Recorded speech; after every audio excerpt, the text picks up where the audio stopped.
Chapter 5 A Happy Corner of Oz. There is no other country so beautiful as the land of Oz.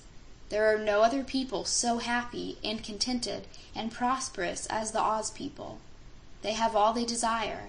They love and admire their beautiful girl ruler Ozma of Oz, and they mix work and play so justly that both are delightful and satisfying, and no one has any reason to complain.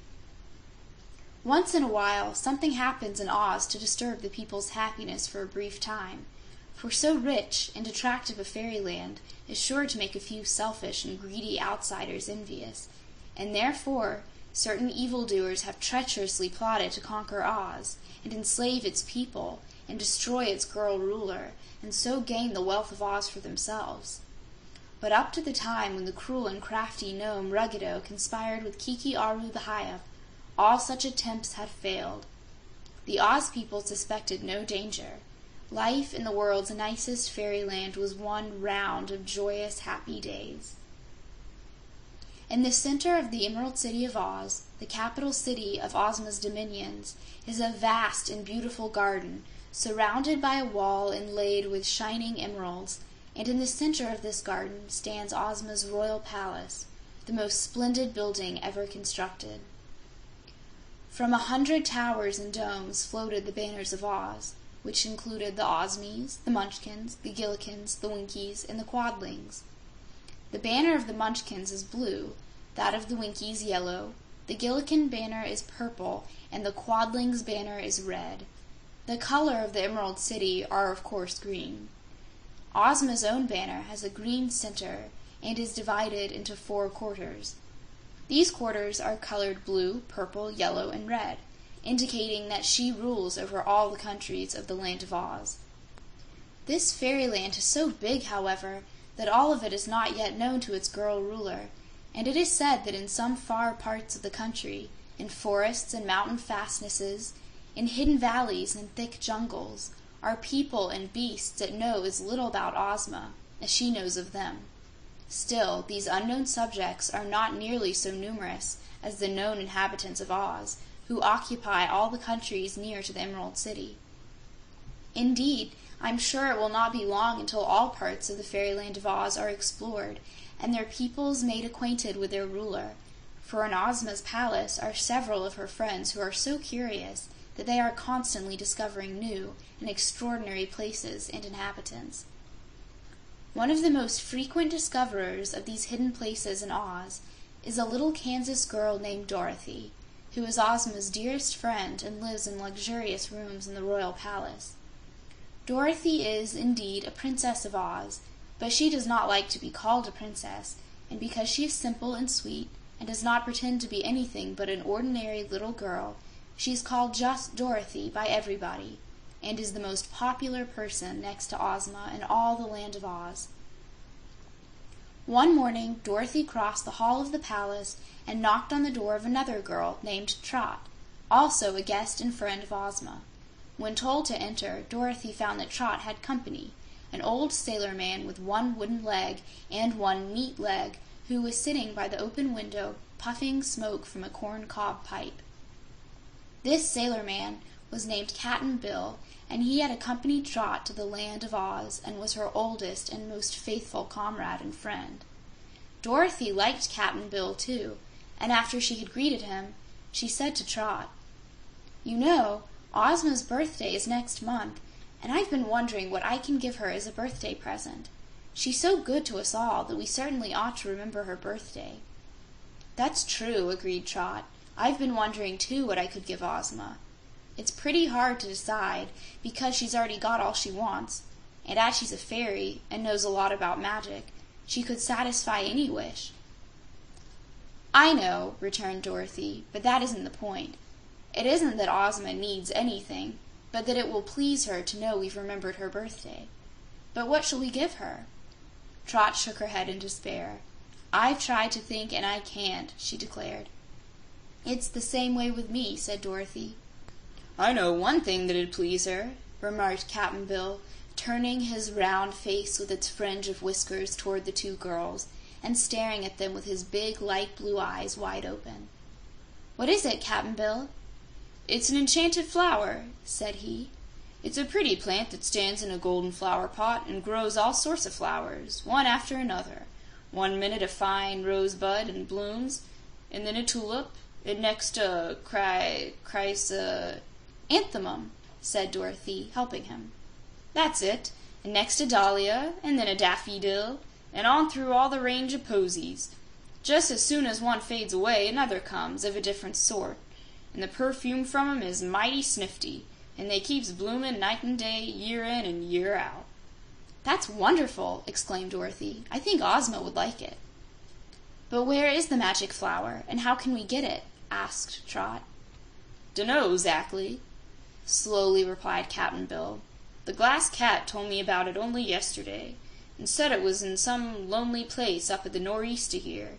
The Glass Cat goes travelin' all around Oz, you know, and the little critter sees a lot of things no one else does." "That's true," said Dorothy thoughtfully. "Northeast of here must be in the Munchkin country, and perhaps a good way off. So let's ask the Glass Cat to tell us how to get to the magic flower." So the two girls, with Cap'n Bill stumping along on his wooden leg after them, went out into the garden, and after some time spent in searching, they found the Glass Cat curled up in the sunshine beside a bush, fast asleep. The Glass Cat is one of the most curious creatures in all Oz. It was made by a famous magician named Dr. Pipt before Ozma had forbidden her subjects to work magic. Dr. Pipt had made the Glass Cat to catch mice, but the cat refused to catch mice and was considered more curious than useful. The astonished cat was made all of glass and was so clear and transparent that you could see through it as easily as through a window. In the top of its head, however, was a mass of delicate pink balls which looked like jewels, but were intended for brains. It had a heart made of blood-red ruby. The eyes were 2 large emeralds. But aside from these colors, all the rest of the animal was of clear glass, and it had a spun glass tail that was really beautiful. "Here, wake up," said Cap'n Bill. "We want to talk to you." Slowly the Glass Cat got upon its feet, yawned, and then looked at the three who stood before it. "How dare you disturb me?" it asked in a peevish voice. "You ought to be ashamed of yourselves." "Never mind that," returned the sailor. "Do you remember telling me yesterday about a magic flower in a gold pot?" "Do you think I'm a fool? Look at my brains. You can see 'em work." "Of course I remember," said the cat. "Well, where can we find it?" "You can't.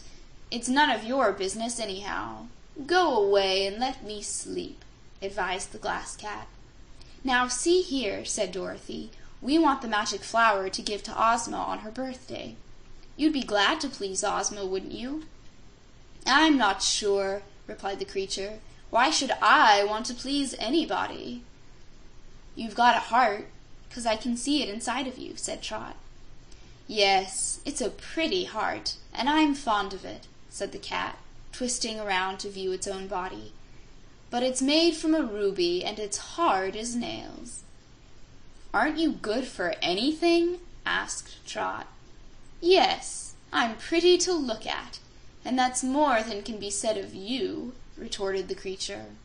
Trot laughed at this, and Dorothy, who understood the Glass Cat pretty well, said soothingly, "You are indeed beautiful, and if you can tell Cap'n Bill where to find the magic flower, all the people in Oz will praise your cleverness. The flower will belong to Ozma, but everyone will know the Glass Cat discovered it." This was the kind of praise the crystal creature liked. "Well," it said while the pink brains rolled around, "I found the magic flower way up in the north of the Munchkin country, where few people live or ever go. There's a river there that flows through a forest, and in the middle of the forest there is a small island on which stands the gold pot in which grows the magic flower." "How did you get to the island?" asked Dorothy. "Glass cats can't swim." "No, but I'm not afraid of water," was the reply. "I just walked across the river on the bottom." "Under the water?" exclaimed Trot. The cat gave her a scornful look. How could I walk over the water on the bottom of the river? If you were transparent, anyone could see your brains were not working. But I'm sure you could never find the place alone. It has always been hidden from the Oz people.